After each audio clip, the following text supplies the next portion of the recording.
My Bipolar Hero.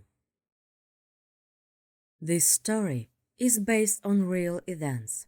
Due to certain circumstances, the author had to change the name and country of residence of the protagonist.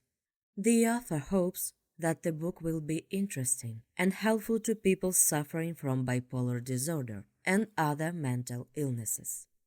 Additionally, it may also be of interest to ordinary readers.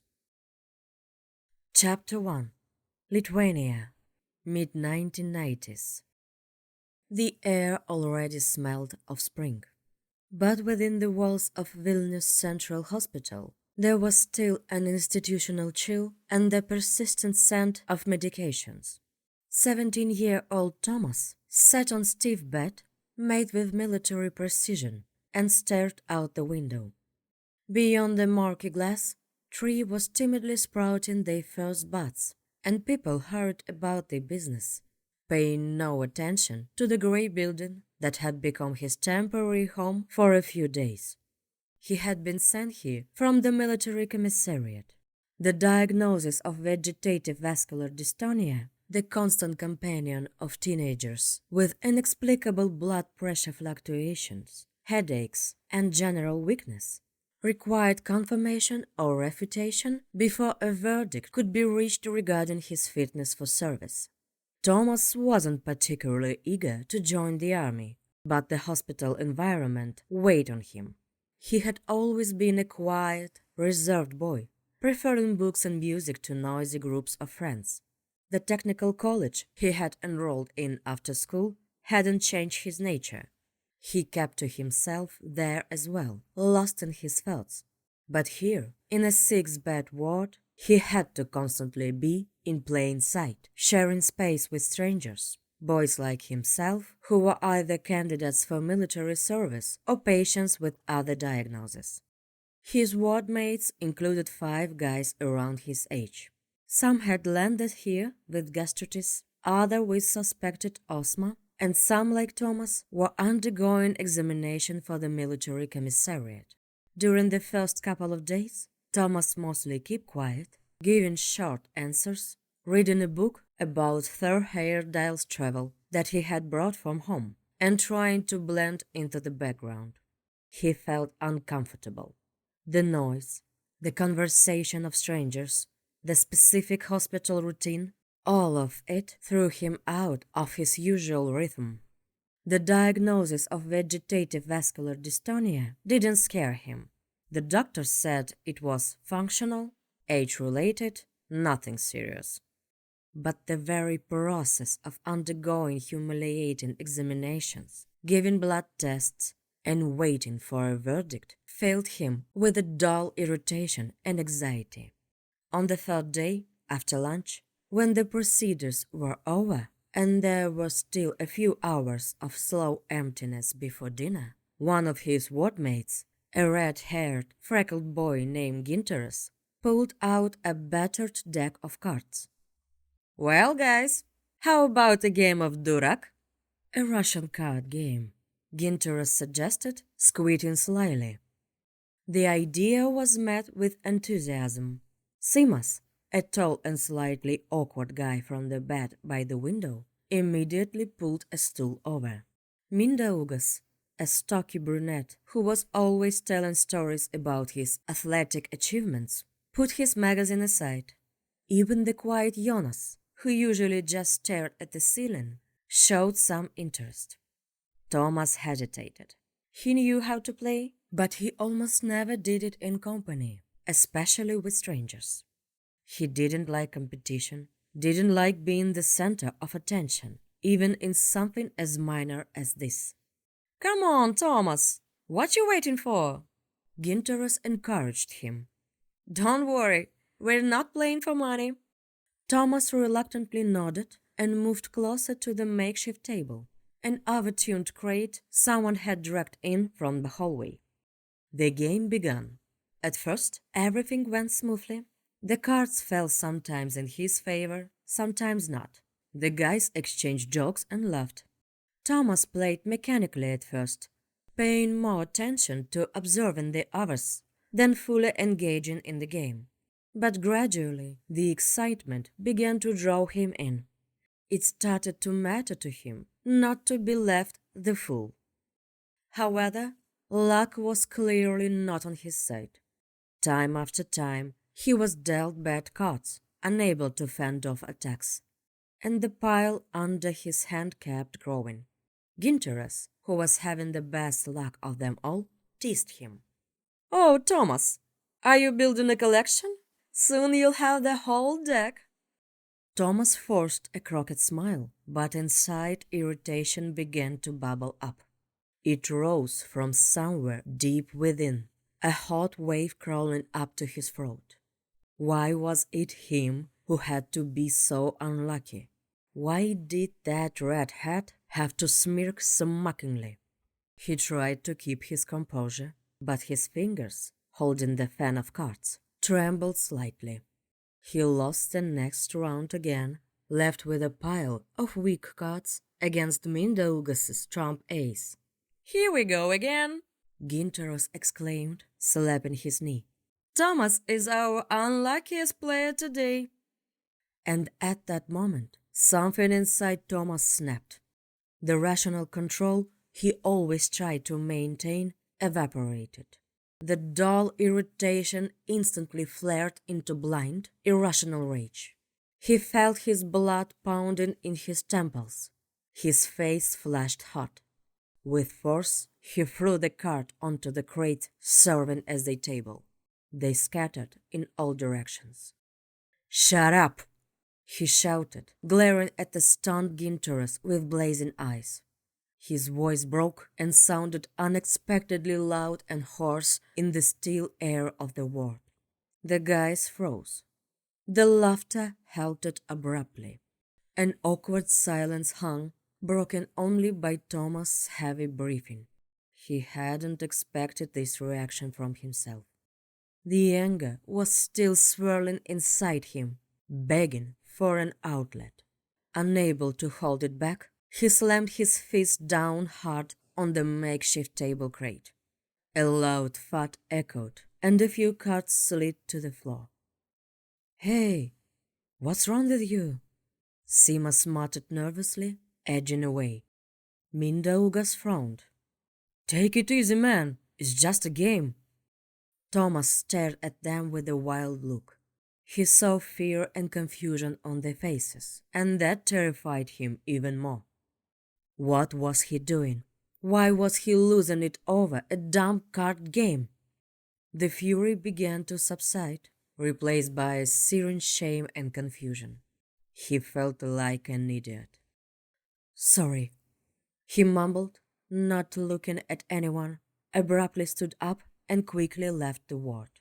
He made his way to the bathroom at the end of the corridor, locked himself in one of the stalls, and pressed his forehead against the cold, tiled wall.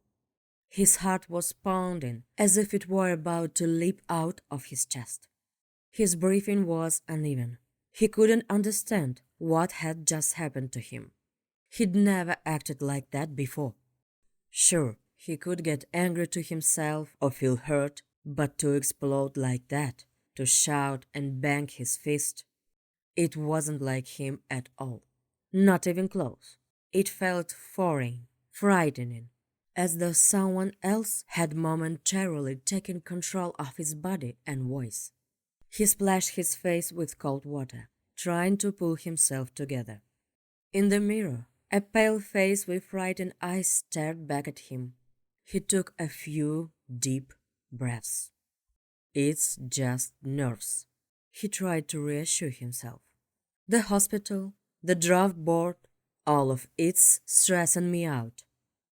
But deep down, an unsettling feeling stirred, whispering that it was more than just nerves. Something wasn't right. When he returned to the ward, he avoided looking at the others. They too pretended as if nothing had happened. But the tension in the air was palpable. The cards had been put away, and the game was over. Thomas climbed onto his bed, turned toward the wall, and buried himself in a book again. But the words blurred before his eyes. All he could think about was his strange, inexplicable outburst. He felt guilty and at the same time scared. And perhaps more than anything, he felt lonely. Lonely in his inability to understand what was happening to him. A day passed. The incident with the cards was silently swept under the rug. The guys treated Thomas cautiously but kindly, as though nothing had ever happened. Thomas, for his part, tried to behave as usual, quiet and inconspicuous. He underwent more tests, had blood drawn, and completed an electrocardiogram. The doctors continued speaking in vague terms about functional disorders and age-related features. In the evening, after dinner, he was sitting in a small lounge near the dining room. There were a few tables and an old television showing some kind of series were located. Most of the patients had gone back to their rooms, but a few people still remained. Thomas simply sat there, waiting for the evening rounds and lights out, absent-mindedly watching the screen. Two people joined him at his table, a guy and a girl. He had seen the guy before. He thought his name was Laurinas. He was in the neighboring ward with that seemed to be a kidney issue. The girl, a pretty blonde with lively blue eyes, was unfamiliar to him. Perhaps she had come to visit someone. "Is this seat free?" Laurinas asked politely. Thomas nodded silently. Normally, in this kind of situation, he would try to leave as quickly as possible to avoid bothering others or being drawn into their conversation. Social interactions were difficult for him, especially with strangers. He would always feel lost, unsure of what to say, and afraid of coming across as foolish or uninteresting. Laurinas and the girl, who introduced herself as Ruta, began talking about something. Thomas sat nearby, pretending to be engrossed in the TV, but he was listening to the conversation out of the corner of his ear. They were discussing some new movie that had recently come out. And then something strange happened. Thomas suddenly felt an overwhelming urge to jump into the conversation. Not just join in, but to impress, to share his opinion. The thoughts in his head became clear and quick, and words began to effortlessly take shape into witty phrases. The anxiety and awkwardness, his constant companions, suddenly vanished. In their place, he felt a strange sense of ease, a rush of energy, a newfound confidence. He turned to them and, to his own surprise, added a comment, a precise, ironic observation about the lead actor's performance in the film they were discussing.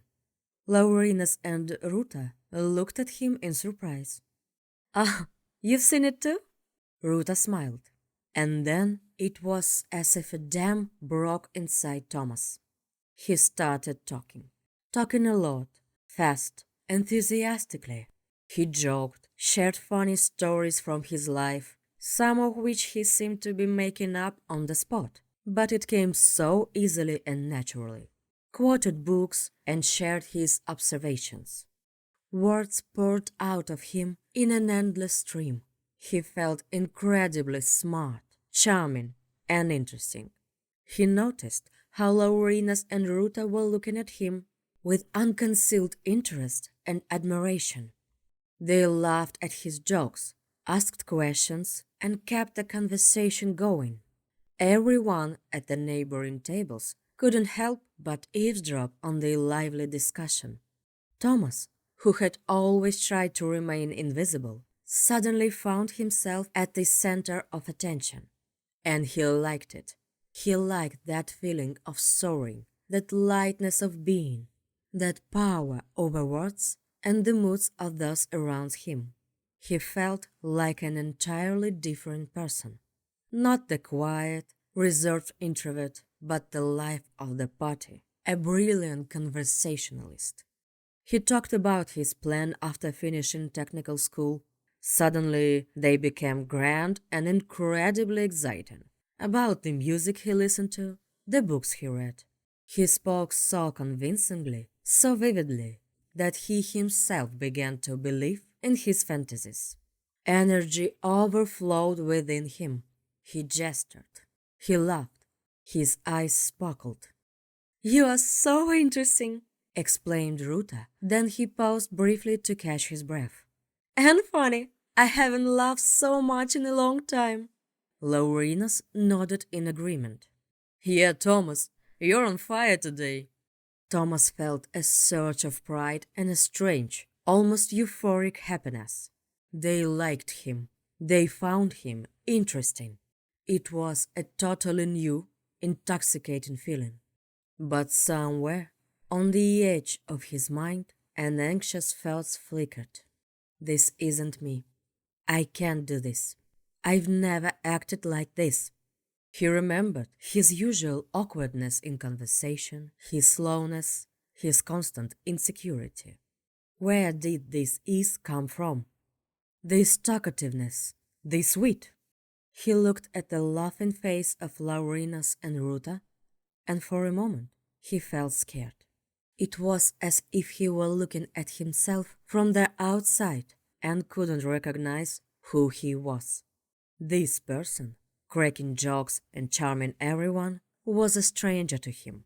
It was just as foreign and inexplicable as yesterday's outburst of rage, only this time with a positive spin. The conversation went on for an hour or so. Thomas kept talking and talking, not feeling tired. Energy surged for him like a fountain.